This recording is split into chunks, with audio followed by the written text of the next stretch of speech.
How banks earn money. Business model of banks. Hello friends, all of us save money on banks. And these banks pay us interest on our savings. They give us more money. So how you wondered how these banks earn money? In today's video, let's understand the business model of banks. Think about it. What the bank do with your money?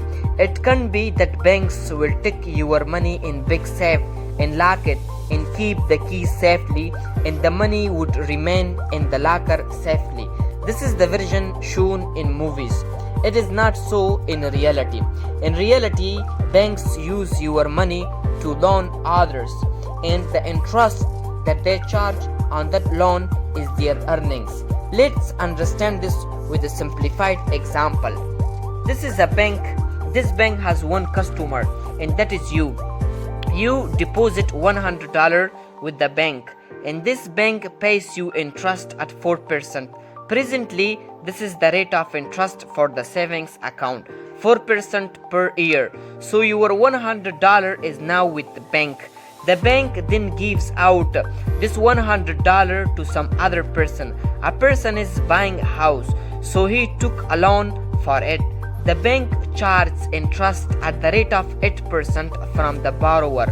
So the $100 of the bank went to the other person. When the other persons pay the bank's $108, so the bank will pay you $104, and the bank earns a profit of $4. Basically, this is the way the system works. But this begs a very important question here. What will happen when the bank has given $100 to the borrower, but the due date to repay the loan hasn't arrived yet, but you urgently need to withdraw your $100? But the bank doesn't have the $100 with it anymore because it has been given out as a loan, or the other person cannot repay the loan for whatever reason, and you urgently need to withdraw your $100. So these situations are truly problematic for the bank's friends. Obviously, no bank has only one depositor and only one borrowers. There are many people. Even so, each bank doesn't keep most of its money with itself. Instead, it gives out the money as a loan to other people.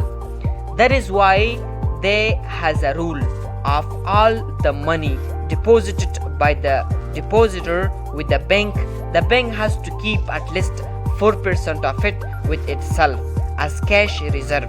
This is known cash reserve ratio, and this changed with time. Some time ago it was 3.5%, presently it is 4%.